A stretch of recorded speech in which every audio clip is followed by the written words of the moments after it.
Assalamualaikum warahmatullahi wabarakatuh. Semangat pagi teman-teman. Baiklah teman-teman, untuk video kita kali ini saya akan memberikan informasi terkait apakah seorang advokat itu adalah orang yang kebal hukum. Karena kemarin ada yang menyatakan bahwa seorang advokat itu adalah orang yang kebal hukum. Wow, luar biasa teman-teman. Enak sekali menjadi seorang advokat ya, kalau memang benar-benar seorang advokat itu adalah orang yang kebal hukum. Jadi perlu diluruskan sedikit ini teman-teman. Mungkin yang dimaksud dari pernyataan itu adalah terkait hak imunitas bagi seorang pengacara atau advokat atau lawyer dalam hal menjalankan profesinya untuk mendampingi klien atau membela hak-hak atau kepentingan klien teman-teman.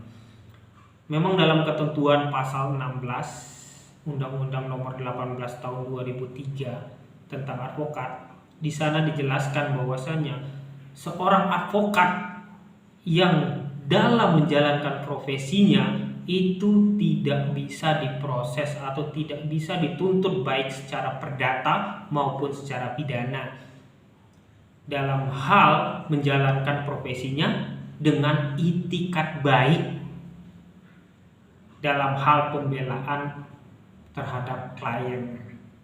Jadi teman-teman, dalam pasal 16 Undang-Undang Advokat tersebut, di sana jelas bahwasanya seorang advokat itu diberikan hak imunitas. Hak imunitas di sini adalah hak kekebalan atas hukum ketika seorang advokat itu menjalankan profesinya dengan itikat baik. Jadi perlu digarisbawahi, dengan itikat baik teman-teman ya. Jadi ketika pengacara membela kliennya di persidangan dengan itikat baik, dengan menjalankan tatanan hukum sesuai dengan aturan-aturan yang berlaku, maka pengacara tersebut dijamin hak imunitasnya oleh Undang-Undang Advokat.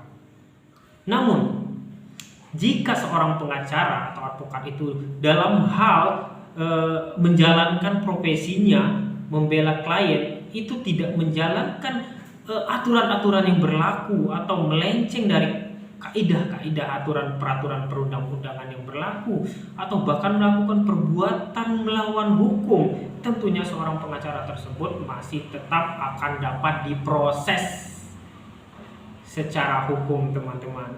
Apalagi melakukan perbuatan seperti menyuap hakim atau perbuatan-perbuatan yang lainnya yang dapat istilahnya bertentangan dengan peraturan perundang-undangan.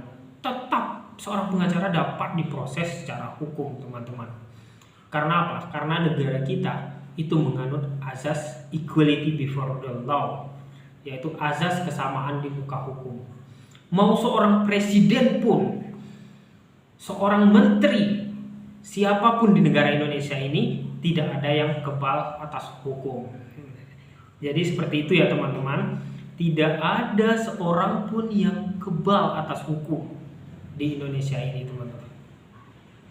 Mungkin yang maksud dari pernyataan yang saya sebutkan di awal tadi adalah hak imunitas bagi seorang pengacara ya teman-teman.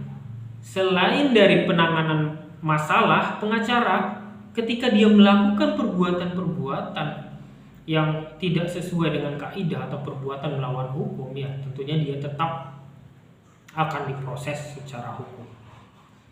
Sekian yang bisa saya sampaikan, mudah-mudahan dapat bermanfaat untuk kita semua teman-teman.